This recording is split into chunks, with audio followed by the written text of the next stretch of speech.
ఏడు పాపరా కప్పని చూసావా? కప్పనే బెక్కబెక్క బెక్కబెక్క బెక్కబెక్క బెక్కబెక్క బెక్కబెక్క బెక్కబెక్క బెక్కబెక్క బెక్కబెక్క బెక్కబెక్క బెక్కబెక్క బెక్కబెక్క బెక్కబెక్క బెక్కబెక్క. హార్ని నిన్ను చూసామా? రైలు పోతాసింది. ఊరి నుంచి ఎప్పుడు వచ్చావమ్మా? ఆ రంగడొస్తే బిడ్డ తల్లి దగ్గరికి చేరాడని చెప్పు. అదేంటో మా బాబుని ఎత్తుపోతున్నా? నేను ఇచ్చాను తెలిస్తే రంగడు నా మక్కిలు కూడా ఎత్తాడా? అవినీతి బ్రతికే ఓ దొంగ చేతుల్లో వీడు పెరగడానికి వీల్లేదని చెప్పు. బిడ్డని తల్లి నుండి వేరు చేయడానికి ఆ రంగడికి కాదు కదా, అతన్ని పుట్టించిన ఆ దేవుడి వల్ల కూడా కాదని చెప్పు. అమ్మా సుధమ్మా, నా మాటినమ్మా. అమ్మా అదేదో నువ్వే చెప్పి. అయ్యో వెంకటేశ్వరా, ఏం చేయాలి ఇప్పుడు? ఏం చేయాలి? నేనే వెళ్ళి రంగం చెప్పాలి.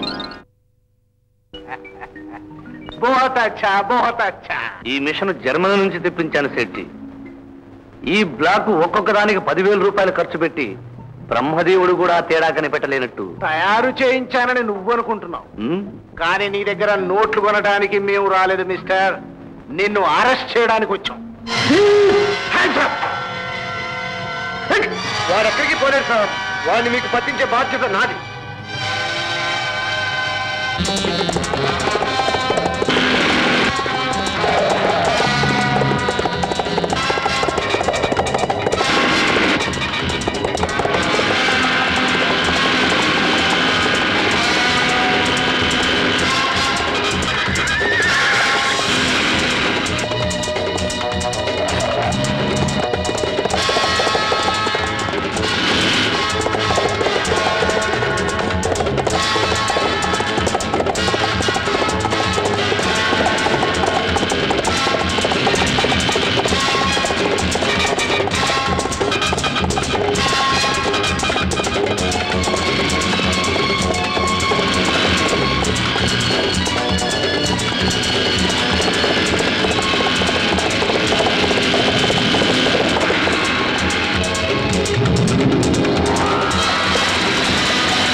తల్లి దగ్గరికి బిడ్డను చేర్చడానికి ఒకళ్ళు అడగవలసిన అవసరం లేదు. డబ్బు కోసం బిడ్డను అమ్ముకున్న ఆడది తల్లి అవుతుంది. అమ్ముకోవడానికి కొనుక్కోవడానికి ఇది రబ్బర్ బొమ్మ కాదు. అయినా నీలాంటి ఒక దొంగ పంచన పెరిగితే నేను దొంగతనాన్ని మన చాలా కలవై తెలుసు. అందుకనే పోలీసులు జైల్లో పెట్టి మర్యాద చేశారు. ఆ మర్యాద ఏమిటి ఇప్పుడు రుజువైంది? సుధా, భగవంతుడు సాక్షిగా నేను ఆ దొంగతనం చేయలేదు. తనతో పాటు దొంగ నోట్లు మార్చే వ్యాపారం చేయలేదన్న కక్షతో నన్ను పోలీసులు పట్టించాడు ఆ జగన్. ఇప్పుడు అదంతా బయటపడింది. వాడే జైలుకెళ్ళాడు. అంతేగాని నేను బాధ తప్పలేదు. మెక్క నీరు తప్పింది. ఏమిటి నువ్వు అనేది? ఉన్నమాట అంటున్నాను. మెక్క ఒళ్ళిపోయి తెలియక 10 మందిలో విత్తనడిగా తిరిగే పట్టి జరుగుతాడు. అవును, ఎవరో చెప్తే విన్న మాటలు కావు. నా కళ్ళలో చూసిన పట్టి నిజం. డాక్టర్ వాళ్ళతో గురికి అర్ధరాత్రి కార్లో వెళ్తాం. నేను స్వయంగా చూశాను. రంగా, పాపం నీ కళ్ళల్లోనే ఉంది. అందుకే నేను చేసింది పాపంలా కనిపించింది. నువ్వు చూసింది అబద్ధం అని నువ్వే తెలుసుకునేలా చేస్తాను. రా. వాట్? మన మధ్య అక్రమ సంబంధం ఉందంటున్నారా? My God! రంగా, నువ్వు జైలు పాలైతే నీకిచ్చిన మాట తప్పి రిక్షా నడపకూడదన్న ఉద్దేశంతో మా ఇంట్లో ఆయాగా చేరిందయ్యా రాజీ. అటు చూడు, ఏడాదిలోపే తల్లిపోయిన ఈ పసివాణ్ణి చూడు. ఈ బిడ్డకు సేవ చేస్తూ కాలం గడుపుతోంది. నేను హాస్పిటల్ నుంచి రావటం ఆలస్యమైన రోజున ఆడ మనిషిని అర్ధరాత్రి ఒంటరిగా పంపటం ఇష్టం లేక కారిచ్చి పంపేవాణ్ణి. నా బిడ్డ మీద ప్రమాణం చేసి చెప్తున్నాను, రాజీ నా తోబుట్టు లాంటిది. రంగా, నా మాట నమ్ము. తెలుసుకున్నావా? నిజమేమిటో తెలుసుకున్నావా? నీ కళ్ళ కప్పిన పాప పొరలు పోయాయా? అవినీతికి లొంగేదాన్ని అయితే రెక్కలు ముక్కలు చేసుకుని రిక్షా తొక్కి బతికే ఆశం నాకు లేదు రంగా. నిజాయితీ కోసం, నీకిచ్చిన మాట కోసం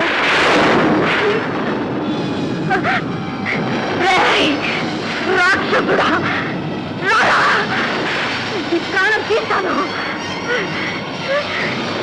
రక్తం తాగుతాను, నీ శవాన్ని కళ్ళ చూస్తాను.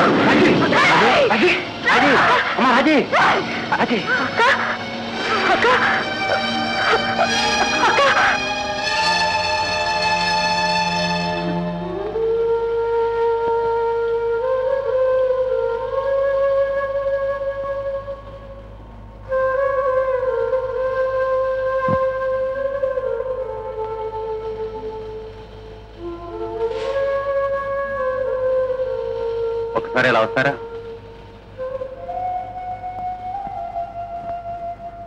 పది రోజుల క్రితం ఓసారి రాజీ ఇలాగే పడిపోయింది. ఈ స్థితిలో రాజీకి విపరీతమైన ఉద్రేకం వస్తోంది. ఆ ఆవేశంలో నరాలు చిట్లిపోయే ప్రమాదం కూడా ఉంది. ఉరుములో మెరుపులు వచ్చినప్పుడే ఎందుకు మారిపోతుంది? ఇలా జరగటానికి కారణం ఏమిటో తెలుసా మీకు? వర్షం కురిసిన ఓ రాత్రి అక్క జీవితంలో ఒక రాక్షసుడు మాయను మచ్చ ఏర్పరిచాడు డాక్టర్. అప్పటి నుంచి వర్షం వచ్చినా, ఉరుములు మెరుపులు కనిపించినా అక్కిలా మారిపోతుంది. వాణ్ణి చంపి కసి తీసుకుంటారంటుంది. వాణ్ణి చంపడం కోసం బ్రతికుండాలంటుంది. ఆ వ్యక్తి ఎవరో మీకు తెలుసా? తెలీదు డాక్టర్. కటిక చీకటైన కారణాన అక్కకి అతని ముఖం కనిపించలేదట. అలాగా? ఏమైనా తరచూ ఇలా స్పృహ తప్పి పడిపోవటం రాజీ ప్రాణానికి ముప్పు తెస్తుందమ్మా.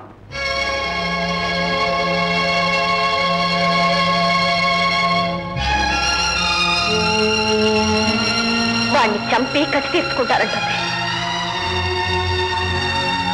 వాణ్ణి చంపి కసి తీసుకుంటారంటుంది. వాణ్ణి చంపడం కోసం బ్రతికుండాలంటుంది.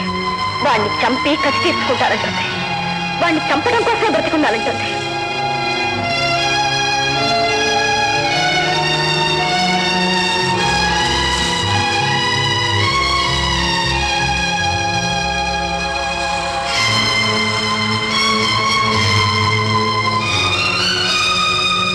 తప్పి పడిపోవడం రాజీ ప్రాణానికి ముప్పు తెస్తుంది. స్పృహ తప్పి పడిపోవడం రాజీ ప్రాణానికి ముప్పు తెస్తుంది. స్పృహ తప్పి పడిపోవడం రాజీ ప్రాణానికి ముప్పు తెస్తుంది. రాజీ చచ్చిపోకూడదు. రాజీ చచ్చిపోకూడదు. రాజీ చచ్చిపోకూడదు. రాజీ బతకాలి. రాజీ బతకాలి. రాజీ బతకాలి. అవును, రాజీ బతకాలి.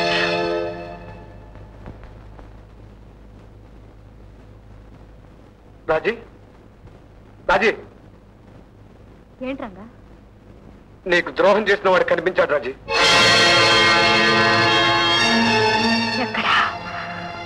ఎక్కడున్నాడా రాక్షసుడు? ఇక్కడే, ఈ ఊళ్ళోనే. నాయర్ తీగుడి దగ్గర వాడే ఆ సంఘటన గురించి ఇంకోటి దగ్గర చెప్తుండగా నేను విన్నాను. పదంగా, వాడెక్కడున్నాడో చూపించు.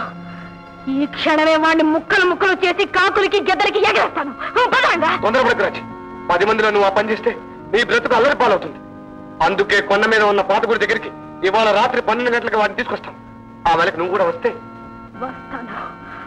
ఆ దౌర్భాగ్యుడు శవం కళ్ళ చూడడానికి తప్పకుండా వస్తాను.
నా జీవితంలో నిప్పులు పోసిన రాక్షసుని కలుసుకోబోతున్నాను. క్షణ క్షణం నా రక్తాన్ని మరిగిస్తున్న కసి తీర్చుకోబోతున్నాను. ఏనాడో జరిగిపోయిన దారుణాల గురించి ఇప్పుడు ఎందుకక్క? సుధా, ఎన్నేళ్లకైనా ఎన్ని జన్మలకైనా సరే మానాన్ని పోగొట్టుకున్న ఏ ఆడది ఆ పగ చల్లారేదాకా నిద్రపోదు పోలేదు. ఆవేశపడకక్క, నా మాట విను, శాంతించు. శాంతి? నాన్న శవం మీద చేసిన ప్రతిజ్ఞ నెరవేర్చి వాడి శవాన్ని నా ప్రతీకార జ్వాలకి ఆహుతి చేసేదాకా ఈ మనిషికి శాంతి లేదు, విశ్రాంతి లేదు. తెల్లవారేలోగా నేను తిరిగి వస్తే వీడికి తల్లి నేను, రాలేకపోతే వీడికి తల్లి తండ్రి నువ్వే. వెళ్ళదక్క, నా మాట విను. నా నాపక సుధా, అడ్డులే.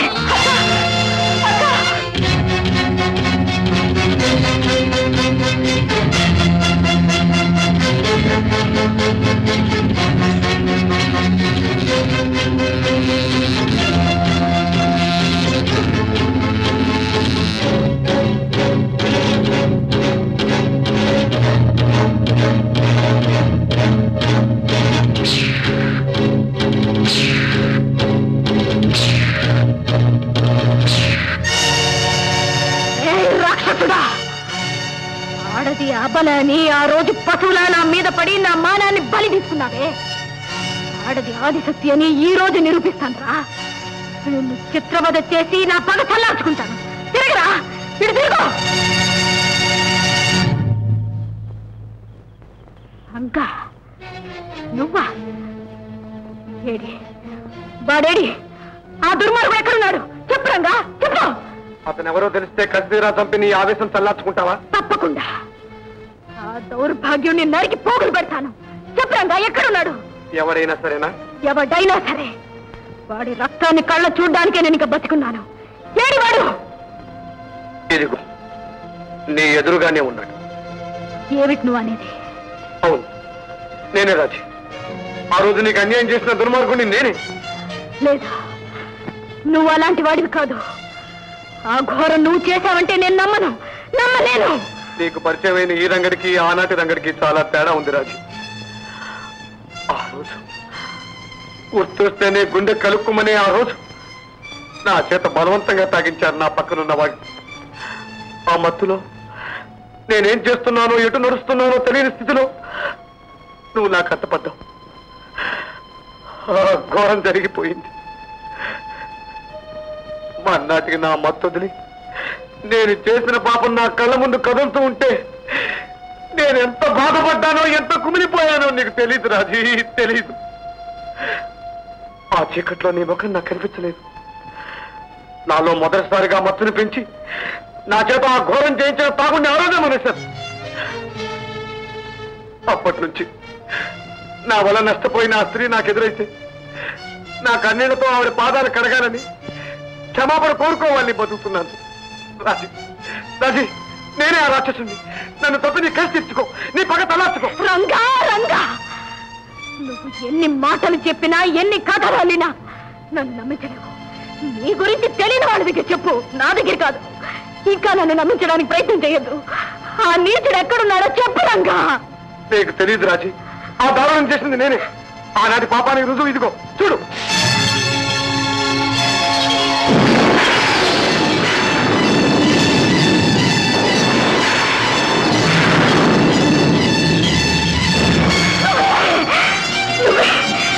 నువ్వే ఆ ద్రాక్షుడివి. నీలాంటి పాపిస్తోడు బతకడానికి వీల్లేదు.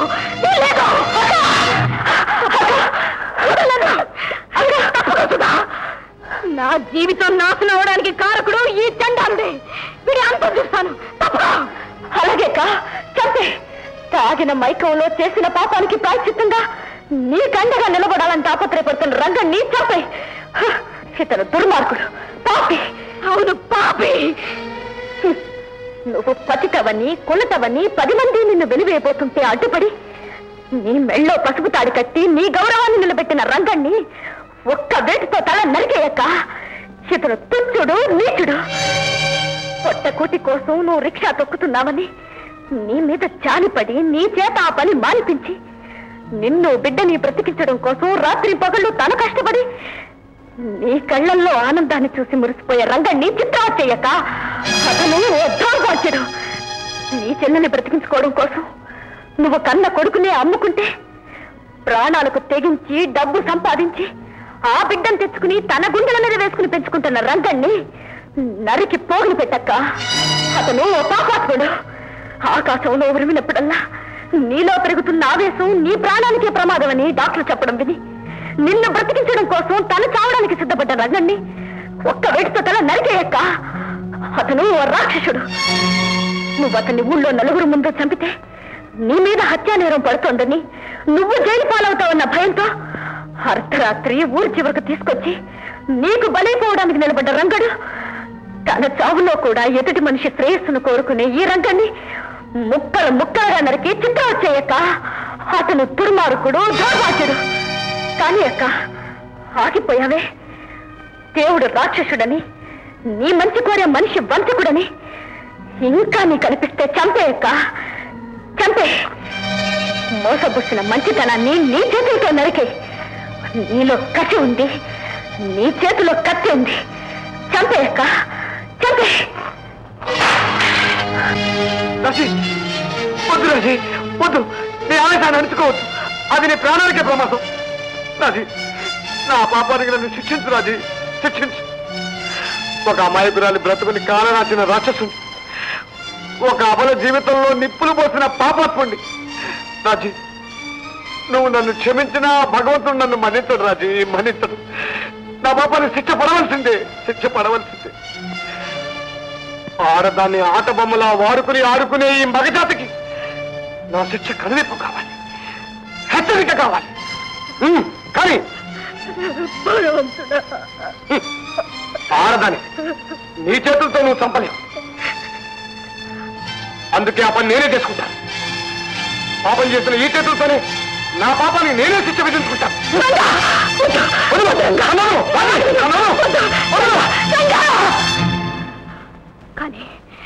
కానీ రంగా, ఇదే నీ నిర్ణయమా? అయితే ఓ పని చెయ్యి. నువ్వు తాళి కట్టిన భార్యని, నీ కన్న బిడ్డని నీతో పాటు తీసుకుపో. అవును రంగా, నువ్వు లేకపోతే ఈ లోకంలో మాకు వేరే పనే ఉంది. తీసుకుపో రంగా, తీసుకుపో.